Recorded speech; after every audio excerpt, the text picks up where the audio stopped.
এই সময়টা না একদমই নাকানি চোবানি লাগে। হ্যাঁ, একদমই ঠিক। এই সময়টা 10টা থেকে 10:30 এই টাইমটা এত পরিমাণে ব্যস্ত থাকি যে কোনোদিনও তোমাদের সাথে শেয়ার করা হয় না।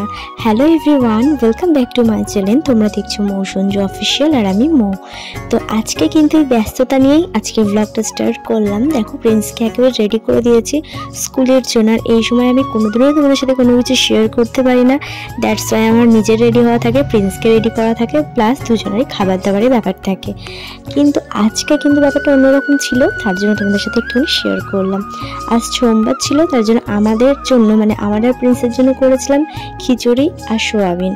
আর দেখো কেন বললাম যে আজকে ব্যাপারটা অন্যরকম, দ্যাটস ওয়াই আজকে ট্যাডি বিয়ার প্রিন্সকে দিতে যাবে স্কুলে। ট্যাডি বিয়ার বাড়ি এসেছিলো, একটু কাজে বেরিয়েছিল, দেন তারপর বাড়ি এসেছিলো। সেই জন্য ভাবলাম এই ফাঁকে আজকে তোমাদের সাথে একটু শেয়ার করা যাক, যেহেতু আমার রেডি হওয়া নেই সেই টাইমটুকুনি আমি তোমাদের সাথে একটুখানি ব্লগ শেয়ার করতেই পারি। যাই হোক, কেন বললাম যে আমার আর প্রিন্সের জন্য শুধু খিচুড়ি রান্না করেছি, যেহেতু সোমবার ছিল দিনটা, আর ট্যাডি বিয়ার তো সেদিন ভাত খায় না। তো প্রিন্স স্কুলে চলে যাওয়ার পরে আমি একটুখানি আটা সেনে নিলাম, কারণ ট্যাডি বিয়ারের জন্য রুটি করতে হবে। ট্যাডি বিয়ারেরও কিন্তু বেশ খিদে পেয়ে গিয়েছিল। আলু সোয়াবিনের তরকারিটা আমি করে রেখেছিলাম আগে, আর তারপর রুটি করে ট্যাডি বিয়ার খেলো। দেন 12টা নাগাদ কিন্তু আবারও স্কুলের দিকেই রওনা হলাম। দ্যাটস ওয়াই আজকে কিন্তু প্রিন্সের খাতা দেখাবে, মানে ওদের এক্সাম হয়েছে, সেই খাতাটা দেখাবে। আর তার জন্য একটুখানি স্কুলে যেতেই হবে। তাই ট্যাডি বিয়ার বললো চলো বাড়ি যখন আছি আমি তোমায় দিয়ে আসি। যাই হোক, তারপর কিন্তু আমি খাতা দেখে স্কুল থেকে প্রিন্সকে নিয়ে বাড়ি চলে এসেছিলাম। আর তারপরে ঘটে গিয়েছিল একটা দারুণ ব্যাপার। কেন তালাটা মেরে দে, তালা মেরে দে, তালা মেরে দে, মারলি। তো প্রিন্সকে স্কুল থেকে নিয়ে চলে এসেছি, আর আসার পরে এখন ল্যাদ খাচ্ছি, শরীরটা খুব খারাপ। যাই হোক, আবার অমনি করে না, রেখে দে, এখানে রাখলি। তারপরে একটা পার্সেল এলো, সত্যি বলতে এটার মধ্যে যে কি আছে নিজেও জানি না। আর এত কম টাকা নিল, মানে ক্যাশ অন ডেলিভারি। তারাও কথা বলতে দাও, ক্যাশ অন ডেলিভারি। আমি কবে অর্ডার করছি নিজেও জানি না। তো চলো এটা কি আছে তোমাদেরকেও দেখাবো, আমি নিজেও দেখবো। তো চলো। আচ্ছা, তো একটা কথা বলার জন্য এলাম। এই যে এখানে আমি আর এই যে ট্যাডি বিয়ার দুজন মিলে আলোচনা করছি কালকে কি খাওয়া দাওয়া হবে, তাই তো ট্যাডি বিয়ার? তো যাই হোক, চিকেন খেতে মন চাইছে আমার, তাই ট্যাডি বিয়ারকে বলেছি। প্রিন্স বলছে কি যে ও রুটি খাবো, ও কালকে ডাল আর রুটি খাবে। কিন্তু আমার আর ট্যাডি বিয়ারের জন্য কি হবে?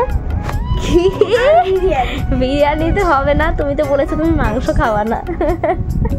মাংস খেলে হাড় খেতে ইচ্ছা করবে, তো হাড় খেলে তো ভালো হয় না। কি হয় হাড় খেলে জানিস? হাড় খেতে ভালো না। আচ্ছা, তখনও পর্যন্ত মোটামুটি ভালোই ছিল, তবে আমার গলার আওয়াজটা মানে ভয়েসটা শোনার পর তোমরা হয়তো বুঝতে পারলে যে আমার হালকা ঠান্ডা লেগেছে, আর হঠাৎ করে না জ্বর চলে এসেছিলো। আর সেই কারণে সন্ধ্যেবেলাতে আমি এরকমভাবে চাদর মুড়ি দিয়েছিলাম। সেই যে দুপুরবেলাতে শুয়েছি প্রিন্সের সাথে মজা করার পর, তারপরে না উঠতে পারিনি জানো তো। কিন্তু এত খারাপের মধ্যে একটা ভালো কি হয়েছিল জানো, ট্যাডি বিয়ারকে দেখলাম হঠাৎ করে, মানে একটা কোইন্সিডেন্ট বলতে পারো। আমার খুব ব্ল্যাক কালারের নেল পলিশ পরতে ইচ্ছে করছিল, আর আমি ইভেন দোকানেও গিয়েছিলাম আজকে, তবে আমি পাইনি। আর ট্যাডি বিয়ার জানি না কীভাবে জানলো, আজকেও কিন্তু খুঁজে খুঁজে ব্ল্যাক কালারের নেল পলিশ এনেছে। তোমরা জানো ট্যাডি বিয়ার প্রায়ই আমার নেল পলিশ গিফট করে, কারণ আমার নেল পলিশ পরতে দারুণ লাগে। যাই হোক, সঙ্গে সঙ্গে কিন্তু এত শরীর খারাপ থাকার সত্ত্বেও নেল পলিশটা হাতে পরে নিয়েছিলাম, আর তারপর খুঁজে পাচ্ছিলাম না যে তোমাদের সাথে শেয়ার করব। খুঁজে তো পেলাম। আর সন্ধ্যাবেলাতে জোর করে ট্যাডি বিয়ার ওঠানোর পর একটুখানি চা করে দিয়েছিল, আর সঙ্গে বিস্কিট খেয়েছিলাম, মুড়িও খেয়েছিলাম, কারণ আমার না প্রচণ্ড পরিমাণে খিদে পেয়ে গিয়েছিল। আর তারপর দেখো রাত্রেবেলাতে আজকে আমি ম্যাগি খাবো, দ্যাটস ওয়াই আমার শরীরটা একদমই ভালো নয়। আর রুটি তো ছিলই করা, ট্যাডি বিয়ার রুটি খেয়েছিল, আমি আর প্রিন্স কিন্তু খেয়ে নিয়েছিলাম ম্যাগি। আর ম্যাগি খেয়ে সারা রাতটা কাটিয়েছিলাম। ট্যাডি বিয়ার তো ভীষণ বকাবকি করছিল, বলছিল এমনিতে শরীরটা ভালো নেই, শুধু ম্যাগি খেয়ে থেকো না। কিন্তু কে শোনে কার কথা, আমার এখন ইচ্ছে করেছে এটা খেতে, আমি এখন এইটাই খাবো। আর তার মাঝখানে আমার আরেকটা জিনিস খেতে মন চেয়েছিল, সেটা কি তোমাদের সাথে শেয়ার করবো। আর ট্যাডি বিয়ার কিন্তু বেশ সুন্দর করে ম্যাগিটা বানিয়ে দিয়েছিল। যখনই শরীর খারাপ থাকে ওর সামর্থ্য অনুযায়ী ও যেগুলো রান্না করতে পারে চেষ্টা করে রান্না করে দেওয়া, যাতে করে আমার জলটা ধরতে না হয়, বিশেষ করে জ্বর হলে।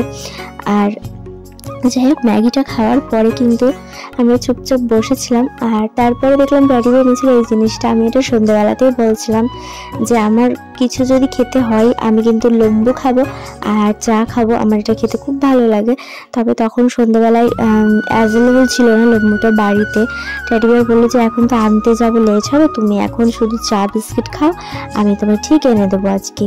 তো যাই হোক, যেমন বলা তেমন কাজ, এনে দিয়েছিল। আর এই লেবু খেতে আমার বেশ ভালো লাগে। আচ্ছা তোমাদের কার কার ভালো লাগে বলো তো। আর ব্লগটা আর কন্টিনিউ করলাম না, তো চলো ভালো থেকো, টাটা।